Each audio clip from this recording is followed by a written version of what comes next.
बेटा। चलिए देखिए, हम लोग प्रतिबिंब पढ़ रहे थे लोग। पहले प्रकाश के परावर्तन के नियम, प्रकाश के परावर्तन के कितना नियम लिखवाए हैं बाबू? 2 नियम होते हैं। कितने नियम होते हैं? पहला नियम जो होता है आपतित किरण, कौन किरण? दूसरा कौन किरण? परावर्तित किरण। और तीसरा क्या चीज? आपतन बिंदु, है ना। यह खींचा गया लंब जो होता है तीनों क्या होता है? एक ही तल पे होता है। क्या होता है? अच्छा, दूसरा नियम क्या होता है? आपतन कोण परावर्तन कोण के क्या होते हैं? यानी कहने का मतलब हो गया कि कोण आई बराबर कोण आपतन कोण को क्या चीज सूचित करते हैं? आई से। क्या चीज से? और परावर्तन कोण को तो याद रहेगा ना जी। दूसरा क्या बोले हम? प्रतिबिंब किसे कहते हैं? प्रतिबिंब माने छाया। क्या चीज? आप देखते हैं, आप चलते हैं तो छाया बनता है आपका। तो आप कभी इमेजिंग करते हैं वो क्यों बनता है, किस लिए बनता है? नहीं ना। देखिए क्या कह रहा है, बोलिए। किसी बिंदु स्रोत से आती प्रकाश की किरणें दर्पण से परावर्तन के बाद जिस बिंदु पर मिलती है या जिस बिंदु से आती हुई प्रतीत होती है उसे उस बिंदु स्रोत का प्रतिबिंब कहते हैं। मैंने कहने का मतलब हो गया, इधर ध्यान दीजिए बाबू, कि जब कोई बिंदु स्रोत से प्रकाश आती है, मान लीजिए, यहाँ ध्यान दीजिए, खूब बढ़िया समझिए, यहाँ समझने की जरूरत है। मान लीजिए कि किसी बिंदु स्रोत से, यानी हम यहाँ सूर्य रख दिए, है ना, यहाँ सूर्य हो गए,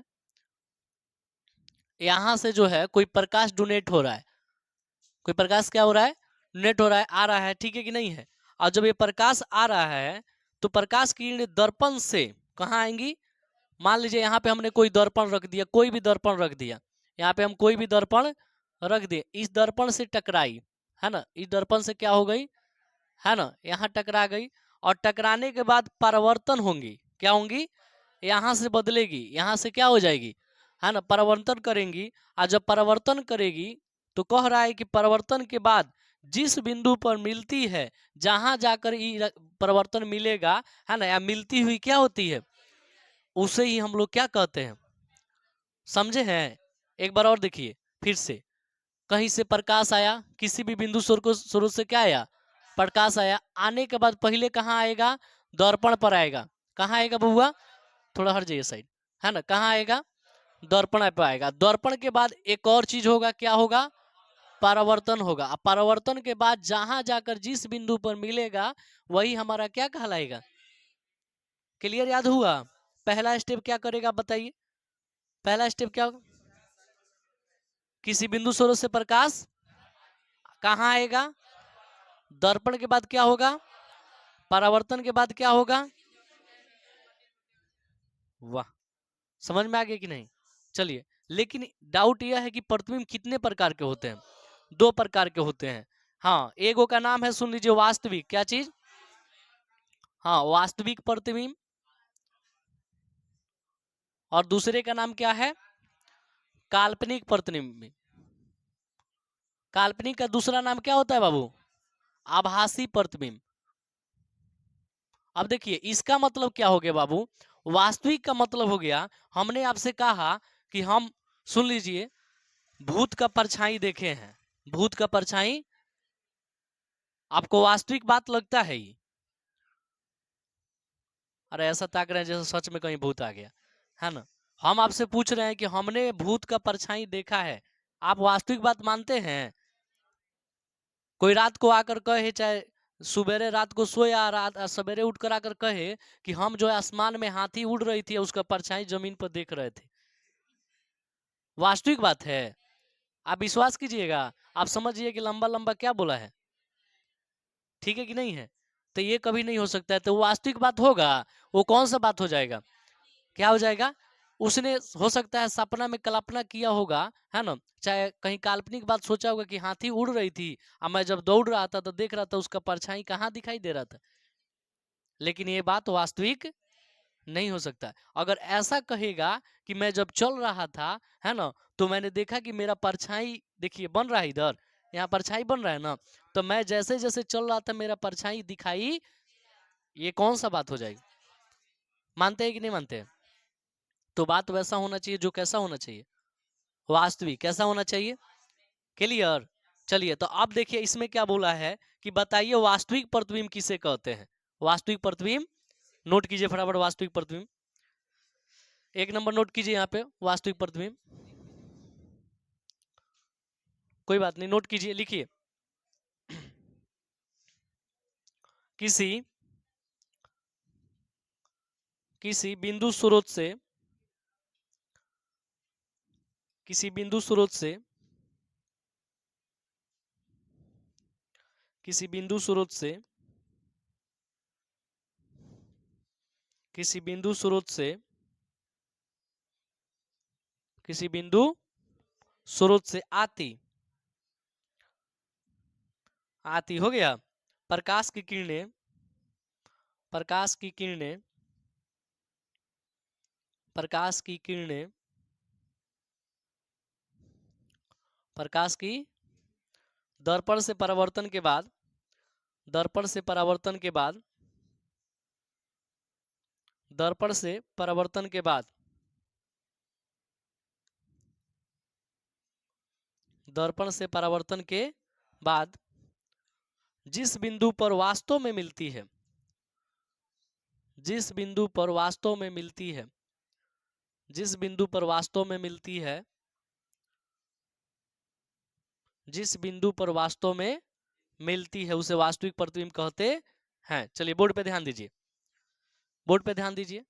क्या बोला है वास्तविक प्रतिबिंब का निर्देश, किताब देखिए, किताब बोल रहा है बाबू कि किसी बिंदु स्रोत से, है ना, जब प्रकाश की किरणें दर्पण से परावर्तन के बाद, दर्पण से, है ना, जब भी किसी बिंदु स्रोत से, इसी इसी डायनोमो को देखिए, यहां से प्रकाश निकला, यहां से प्रकाश निकला और दर्पण पर आया, कहाँ आया जी, है ना, और दर्पण पर आने के बाद क्या हो जाएगा, परावर्तन हो जाएगा। क्या हो जाएगा जी, हाँ परावर्तन हो जाएगा। अब परिवर्तन होने के बाद जिस बिंदु पर जाएगा और वहां क्या मिलेगा, वास्तव में एक टॉपिक जोड़ दिया, क्या होगा, बस इतना सा जोड़ा है प्रतिबिंब में कि जिस बिंदु पर जाकर वास्तव में क्या हो जाएगा, तो उसे हम लोग क्या कहेंगे। लेकिन इसमें नोट क्या कहता है, नोट कहता है एक नंबर पर कि इसे जो है हम लोग, है ना, नोट देखिए क्या कह रहा है कि वास्तविक प्रतिबिंब को पर्दे पर प्राप्त किया जा सकता है ना। आप यहाँ लिख सकते हैं, बड़ा इंपॉर्टेंट नोट है कि वास्तविक प्रतिबिंब को, वास्तविक प्रतिबिंब को पर्दे पर क्या किया जा सकता है, पर्दे पर उतारा जा सकता है, चाहे पर्दे पर प्राप्त किया जा सकता है, हाँ किया जा सकता है। ठीक है कि नहीं है। दूसरा क्या कह रहा है कि वास्तविक प्रतिबिंब वस्तु की अपेक्षा हमेशा क्या होता है, उल्टा होता है। क्या होता है जी, उल्टा होता है। वास्तविक प्रतिबिंब, नोट कीजिए फटाफट, वास्तविक प्रतिबिंब वस्तु की अपेक्षा,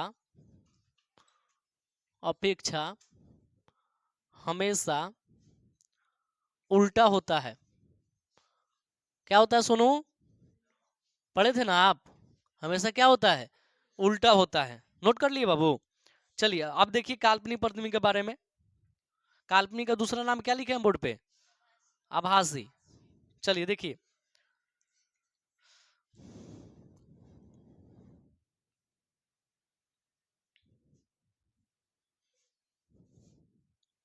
देखिए इसका बाबू आभासी प्रतिबिंब को देखिए।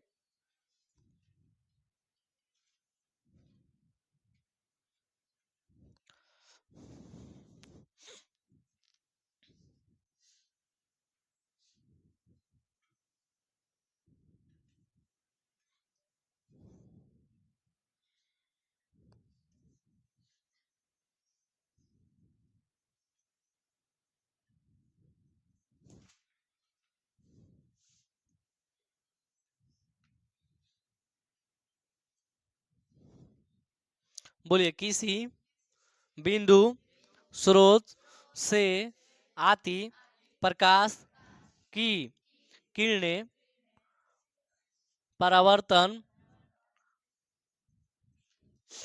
के बाद जिस बिंदु, क्या चीज पर, जिस बिंदु से आती हुई प्रतीत, प्रतीत का मतलब क्या होता है बताइए,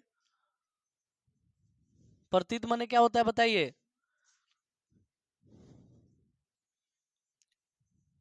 प्रतीत का मतलब बताइए।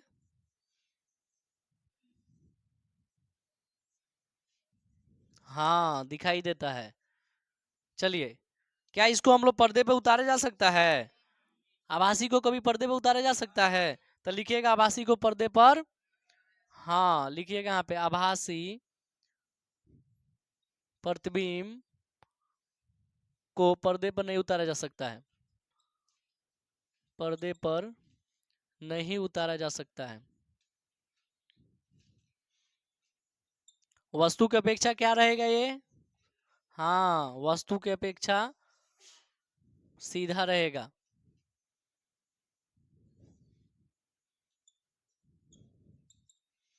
वस्तु की अपेक्षा हमेशा क्या होता है? सीधा होता है। चलिए उतार लीजिए।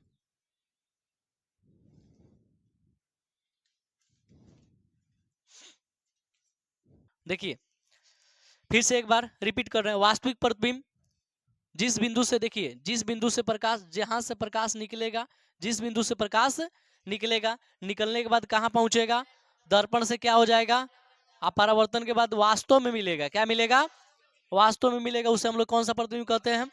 अच्छा, काल्पनिक प्रतिबिंब। फिर वही बात रिपीट वही करना है ना। काल्पनिक का दूसरा नाम क्या है? क्या नाम है? आभासी। फिर से इसको रिपीट वैसे ही, किसी बिंदु स्रोत से आएगा, किसी बिंदु स्रोत से क्या आएगा जी? प्रकाश आएगा। क्या आएगा? और कहाँ आएगा जी? और दर्पण के बाद क्या होगा? और जिस बिंदु पर जाकर मिलेगा, वास्तव में नहीं मिलेगा लेकिन मिलेगा, क्या होगा? तो उसे हम लोग कौन सा प्रतिबिंब कहते हैं? काल्पनिक या क्या चीज? अच्छा, वास्तविक हम पर्दे पर क्या कर सकते हैं? पर्दे पर क्या कर सकते हैं? लेकिन हम वास्तविक प्रतिबिंब को जब देखते हैं, नजर डालते हैं, तो वस्तु की अपेक्षा हमेशा क्या हो जाता है? समझे कि नहीं? जैसे देखिएगा, अपने बाइक, मोटरसाइकिल होता है ना, मोटरसाइकिल है ना, तो मोटरसाइकिल का ई वाला जो शीशा होता है, इधर वाला साइड मिरर होता है ना, तो देखिएगा जो पीछे से जो वस्तु आता है, पीछे से कोई चीज आता है ना। अच्छा, कभी नाई के यहाँ गए हैं, है ना, दर्पण इधर लगा रहता है, हम जाते हैं तो उसका तस्वीर देखिएगा कैसे दिखाई देता हो। ठीक है कि नहीं है? तो वस्तु की अपेक्षा हमेशा क्या होता है? ये उल्टा होता है। आभासी प्रतिबिंब को पर्दे पर नहीं उतारा जा सकता है, क्योंकि वस्तु की अपेक्षा हमेशा ये क्या होता है? सीधा। जैसे वस्तु रखिएगा, वस्तु के हिसाब से ही ये दिखाई देगा, उल्टा नहीं दिखाई देगा। कैसे दिखाई देगा? सीधा दिखाई देगा। ठीक है कि नहीं है? चलिए, समझ में आ गया टॉपिक? कल आपसे सुनेंगे ना। चलिए, इसके बाद से थोड़ा सा एक चीज आपको बताना। देखिए, आपको पता है कि माता रानी का पूजा आ रहा है ना। ये हम लोग का बेहतर, ऐसे तो सब पूजा हम लोग का है, लेकिन माता रानी का पूजा सबसे ज्यादा हम लोग के लिए श्रेष्ठ है कि नहीं है? एक पूजा घर वाले करते हैं जिसमें सब कुछ लीन कर देते हैं, अपना त्याग कर देते हैं, है कि नहीं है? माता करती है, सब लोग सब त्याग कर देते हैं, है ना। ये पूजा देखा जाए तो छात्र जीवन के लिए सबसे बड़ा, है ना, इम्पोर्टेंट है, माँ सरस्वती जी का पूजा। आप मानते हैं ना? है कि नहीं है? आपसे हम यही आग्रह करेंगे कि आप जितने बच्चे हैं, कम से कम 4 दिन पहले या 2 दिन पहले अपने मन को एकदम थोड़ा सा कुछ दिन के लिए एडजस्ट कर लीजिए। पूजा पाठ आ रहा है, ठीक है ना। और प्लस में जितना आपके पास सक्षम है, हम यही कहेंगे उतना अपना दान पुण्य कीजिए। नहीं करना है कोई बात नहीं है, लेकिन पूजा में सब लोग को शामिल होना है। पता है ना, हम लोग के यहाँ बढ़िया से पूजा किया जाता है ना। सबको पूजा में शामिल होना है ना। और जितना आपसे उम्मीद है उतना बेहतर जो है आप लोग, है ना, कार्यक्रम दिखाइएगा। कार्यक्रम का भी व्यवस्था किया जा रहा है ना, उतना व्यवस्था आप करके दिखाइएगा। क्योंकि कहा जाता है, देखिए, बिना पूजा जो है ना, बिना पूजा पाठ, जितना दवा की जरूरत है उतना ही किसका जरूरत है? दुआ का जरूरत है ना। तो जितना आप अच्छा से मेहनत कर रहे हैं, उतना अच्छा मेहनत से आपको पूजा पाठ भी करना है। ठीक है कि नहीं है? पूजा पाठ से, देखिए, लोग कहते हैं ना, लोग कहते हैं मिट्टी का पूजा कर रहा है ना। लोग, कितना लोग जो है मिट्टी का पूजा कर रहा है, कहता है कि मिट्टी का पूजा कर रहे हो, इससे क्या फायदा है? हमको तो बहुत ज्यादा फायदा दिखाई देता है। हमको उस मिट्टी में, मान लीजिए, है ना, जो बनाता है, वो जो व्यक्ति बनाता है माँ का मूर्त, बस उसमें इतना सा करता है कि उसमें एगो प्राण नहीं डालता है, नहीं तो वो तो सब का सब रूप रहन पूरा एकदम उतारिए देता है कि नहीं है? कहता है लोग कि मिट्टी का पूजा क्यों कर रहे हो? उस पागलों पागलों को कौन समझाए कि वही मिट्टी में हम लोग जन्मे तो खेले कूदे, हमें कभी चोट नहीं लगा, उसी के गोद में तो एक माँ पाली और एक उसका ये पृथ्वी माता का मिट्टी जो है हमें वो सहारा दिया है ना। सब कुछ छोड़ दीजिए, हमें हर पल हमें अन्न उगा कर देता है, अन्न देता है जिससे हमारा पेट भरता है। तो उस मिट्टी के पूजा कर लेने में कोई हमको प्रॉब्लम है जी? है एक बार नहीं, जब तक सांस रहेगा तब तक हम मिट्टी का पूजा करेंगे, है ना। ये हमारा धर्म सिखाता है कि हम जो है मिट्टी में भी भगवान को देखते हैं, मिट्टी में भी भगवान को देखते हैं, ठीक है कि नहीं है। तो सब लोग है ना स्वागत कीजिए, वेलकम कीजिए माता सरस्वती जी का, है ना, और बढ़िया से धूमधाम से पूजा मनाइए, ठीक है बच्चों। चलिए ठीक है।